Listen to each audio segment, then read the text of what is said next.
Introductions first. I'm Tom McLaughlin with TD Gallagher. I'm a project manager with them, and a lot of my jobs there end up to be in the hospital area down in the long range space. I'm John Conlon. I actually also work for TG Gallagher with Tom, so the same goes for me with a lot of jobs in the hospital area. I'm Denise Blankenberger. I'm an architect with Payette. We specialize in lab care or lab design and healthcare. I'm Ramya. I'm an assistant project manager with Columbia. I mostly work on life science projects and the corporate projects. I'm Gerald Shkoza. I'm an electrical engineer at WSP. I'm working all sorts of projects, but mainly my favorite is lab projects. And Jenna cannot join us, but she is with Walsh Brothers, and she's on a plane right now, so she sends her regards. Okay. So take it away. Yeah, so when we first started getting into our breakout groups a couple months back, we all were talking about construction industry as a total. And it was decided that we all enjoy working in the industry, but there were things we all feel need to be changed to make it more enjoyable and a better home to be in, so to speak. But as the industry is booming and everyone's workloads are high and budgets are tight and people are understaffed, we felt that there's a lot of challenges on this side of things. And as young professionals, generally speaking, we feel maybe unappreciated and sometimes tough to speak up. So we decided to come up with a survey. You can see all the questions here on this next slide that we did send out. And the ones that had the most commonly were responded on to not have positive answers are the ones that you see highlighted that we really dove into to dig deeper on. These surveys were anonymous across varied industries, from subcontractors, GCs to engineers and architects. So we had 20 people who responded and with the varying answers, but we generalized based on what we got, but don't take this for gospel. It was just based on the responses we did get. So we all dove into one of these highlighted questions, and that's what we're going to talk about more here, and we covered in our blog post. All right, so that's me. So one of the questions that we picked and I thought was very important to the beginning stages of a young professional's career is mentorship. And we all know starting a new job is difficult, and more so if you start a new job in our fast-paced industry. Some companies fail to recognize the importance of a good and well-structured mentorship program, and this lack of program can be seen in the first and the second quote that we pulled from our anonymous survey. And the first and the second quote, they show how this specific company has a lack of mentorship program, and how the junior staff, more than that, the junior staff feels uncomfortable to relate and to talk to the senior staff. Senior staff, even though they carry a wealth of knowledge and they sit at top of companies that cater to the young professionals, we believe that they lack to connect to a common ground with younger self. The third quote that we picked, it describes how this specific company, it has a mentorship program in place, but it is based on mentors being assigned to an employee. We believe that this is not a very well-structured program because the mentor having knowledge and experience is not enough. You need to have a very strong sense and a will to invest your time in people and how they proceed in their career. From that quote that we pulled, again, from the anonymous survey, we can tell that this specific person is not very thrilled to be a mentor, and they're doing it just because they're assigned to it. Similar, the last quote that we pulled is showing that, you know, having a mentor be your manager is not enough, that you can have more than one manager. So we believe it is also difficult to maintain a manager-employee relationship simultaneously with maintaining a mentor-employee relationship. Based on these quotes and based on the survey that we pulled, we have some conclusions or suggestions for young professionals, and one of them is to look for a mentor that's 3 to 8 years older than you, that carries the knowledge and expertise, but it's easier to find a common ground and common interest with the mentor. If your company does not have a mentorship program in place, you can seek a mentor. It doesn't have to be within your organization. You can seek one that's outside your organization in a non-competing company. A mentor should be somebody that's eager to invest their time in you, who is willing to spend their time so you can proceed in your career and achieve your career goals, and not somebody that your company assigned to you. And lastly, is your manager can very well be your mentor, but he shouldn't be the only one. You can have multiple mentors. Great. The second question we picked up is regarding, do you feel overworked? So from the anonymous survey, we have 50% of people agreeing that they feel overworked. Some couple of points they made was overworked has been the status for over 2 decades, and adding more staff is the only way to solve this problem. The situations in which people feel overworked is if an employee is put in on a project without a proper training, or if the employees are involved in other works which are not related to the project. For example, like attending some training programs outside the work and etc. and anything else. So Denise, can you move on to the next slide? So we came up with some recommendations on that. First one is about workplace culture. If you see your colleagues coming in early and staying in late, you think you should also do the same. So just discuss about having flexible working hours with your PMs. Then having workplace boundaries. Do not keep your work email or Teams, etc. on your personal phone. Just turn on the notifications when you're away from the office. So that you can have balance between your professional and personal life.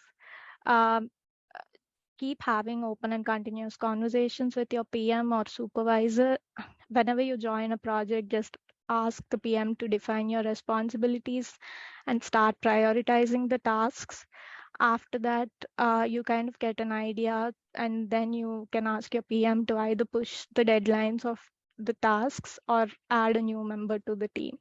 One more key aspect is that sometimes we tend to overwork because we're aiming for a promotion or anything, or a bonus or something. So that is when you have to sit and self-introspect, ask questions like, is the current workload acceptable to your position? Is this a rare case that you're doing extra work because one of your team member is out on vacation, or you're aiming for a promotion, things like that.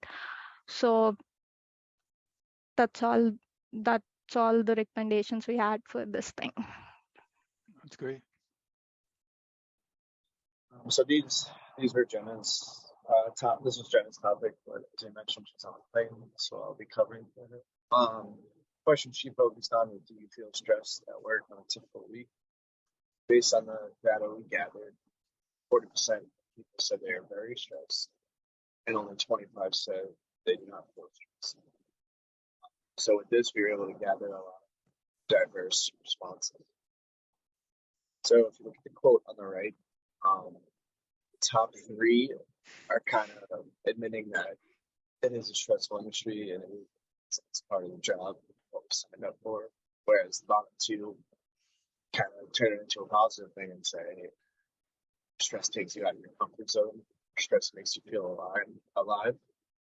So truth of it is a stressful industry.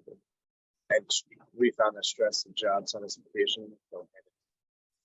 So enjoying the stress. Yeah, which Yeah. I thought that was interesting to see. Yeah. Never really viewed it as a way of getting out of the comfort zone.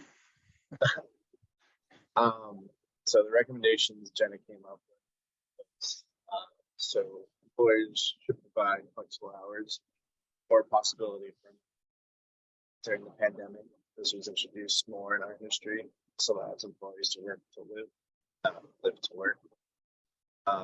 Encouraging wellness can reduce stress. Employers can encourage walks throughout the day. provide healthy snacks in the office to alleviate the pressure to work, sleep, and rejuvenate the mind. Employees also like to feel recognized at their hard work. About their hard work, sorry, and it's not going unnoticed. So positive reinforcement will boost morale and give some confidence during work. Then lastly, all in all, employers should aim to recognize the system of burnout, make an environment where employees feel comfortable approaching superiors about their workload. So she said just stress is kind of inevitable, and especially in this industry we work on, but there are solutions to it. Yeah. So Great. The topic that I dove into was how many opportunities do you have to get promoted based on the responses, or is there a clear path to promotion as well as part of that? Based on some of the responses, we kind of lumped it into one question, but only 25% of people felt that they do have a clear path and they have opportunities to get promoted, with the other 75% feel like they do not. And a lot of the responses we got seemed to be driven around there being lack of structure and construction that you see in like a typical corporation that are larger and have more positions within a title. So like project manager 1, 2, and 3 or something like that, just as an example. And then another thing was there's lack of entry into the field right now, and there's a big age gap between management and people who are just starting to get into the field. So we saw that there's some issues in that side of it, that there just isn't enough people to keep promoting to backfill roles, and that some of the people on a higher level might not feel comfortable promoting somebody who's 30 years younger than them to a position that has a lot of responsibility. And one other thing that we kind of assumed was this construction is behind the use of technology. So there's less resources for people to build their skills and get ready to get promoted. So some recommendations that we had are to build out training programs to allow more concrete vision, so you can see what skills are needed and what steps are needed to be taken to advance. And a part of that too is just letting someone know up front how they get to that next position. But so kind of tying to that next point, recommendation 2 is to formalize a review process with role-based competencies to then help people get feedback on how they're doing to meet the things they need to do to master their position they're in to move up. And the last thing we recommend is focusing on attracting and retaining young talent to build a pool for the future and get ready, and to help alleviate the age gap we're seeing now is to keep bringing new people in. And on top of that, updating benefit packages that could be more attractive to a young person getting out of school, thinking about getting construction, with something like student loan assistance, having certain performance incentives, and allowing flexibility in the workplace. Mm-hmm. Mm-hmm. Okay. So my question was, how comfortable do you feel asking for a raise? Based on the number of responses, it would seem that most people are comfortable or very comfortable, but there's, roughly 50-50 spread, if you include the neutrals. But what we saw a lot in the written responses is that, as this quote shares, I'm more afraid of having the higher ups thinking I'm not worth the money, or that I'm being too greedy. And so we see that a lot. There's sort of this misunderstanding of a person's value and where they are relative to others. There's just a lack of transparency that we see through a lot of companies, and we saw this kind of consistent within our teams. So our recommendations are that employees need clear paths to resources, both informational and interpersonal, meaning informational is, like Tom was suggesting, sort of guidelines. It says, what skills do you need for a promotion? What skills do you need for a raise? And interpersonal, meaning who do you talk to? Who are the people that you should speak with about these issues? And then employers should provide an environment for open and honest conversation. This is something Rama talked about, sort of ongoing conversations. This isn't something that you talk about just once. Especially when you're talking about raises and promotions, there are things that you need to talk about multiple times, and you need to talk about them early and often. So in order to have those conversations, employees should feel comfortable raising those topics with their employees or employers, their mentors, etc. And like I said, transparency is encouraged. So kind of taking a lot of these questions and including this question about raises, what I've been drafting just sort of for use internally, and this would be a suggestion to use for other companies, is sort of a mind map, if you will. It's like one of those, you follow the topic that you want to get an answer on. And this addresses lots of challenging topics within the workplace. So team dynamics, feedback and reviews, raises and compensation, promotions, workload, etc. And this is a work in progress, so hear me out. But so for instance, let's follow like feedback and reviews. So have you had a review recently? No. If not, then have you completed your pre-review evaluation? And if you have, then you follow it to the right. Then what's the question? So there's different options. Like, I feel as though my development has flatlined. I recently switched projects and don't know my reviewer well, or had a review, I'm not satisfied. And so each of those directs you to a person with which to address these topics. And going through this and all the questions, there seems to be sort of a set equation, if you will, that it's all about gathering the right information and the right resources and having sort of ammunition, if you will, to go into a meeting with the person that you should be speaking with about the topic. So there's multiple steps to each, and that's why these topics are really complicated. There's not a simple approach to all of them, but a lot of it can be resolved with communication. So the last question we evaluated was, how likely are you to look for a job? This first round, I broke out the average scores per trade, anonymous responses we received. The architect was the most likely bunch. Next slide, please. So if you look at the quotes that we received in the right there, a lot of the first response is, I think, right now, but with how much movement going on, there's a chance that they. The second one says I get contacted by recruiters weekly. I think with how easy it is to search for new jobs, search engines such as LinkedIn, Glassdoor, Indeed, how much movement is going on. We're getting recruited daily, so it might not be something you once thought about. Now with the opportunity to kind of write it is something about. Last quote,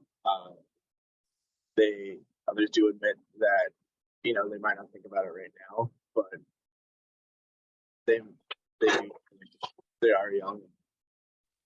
They don't want to settle yet, so it is something that I like. Next slide. So some recommendations would be to, for employers to retain their employees is schedule quarterly reviews or give performance-based bonuses. This way, employees can know what they are doing, their hard work, and they can also find out areas that they can improve on. They can also offer alternative to work flexible hours. And then this became a bigger possibility, and a lot of other industries have really shifted to that, so it gives them the option to work in home. And lastly, to the Tom's topic about create different ways instead of having big gaps. Something to look, to work towards, and something else to build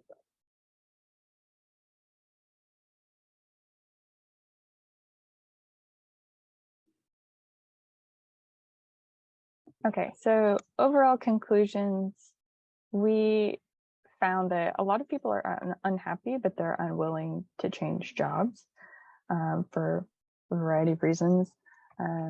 We found that a lack of knowledge often leads to a lack of action and people feeling sort of complacent. Another big theme we saw a lot of was employees will feel happier at their jobs with flexible working arrangements. So that's something that we do want to continue moving forward with. Obviously, increase in compensation or increase in flexibility leads to reduced turnover. Who doesn't like increased compensation? regarding mentorship, a significant age gap between mentor and mentee can be challenging. So seeking a mentor within 3 to 8 years of your own age could be beneficial. And lastly, a clear path to promotion improves morale and work ethic. So the impetus is on the employee to establish clear goals and objectives for their own career and sort of pave that path in order to get promoted.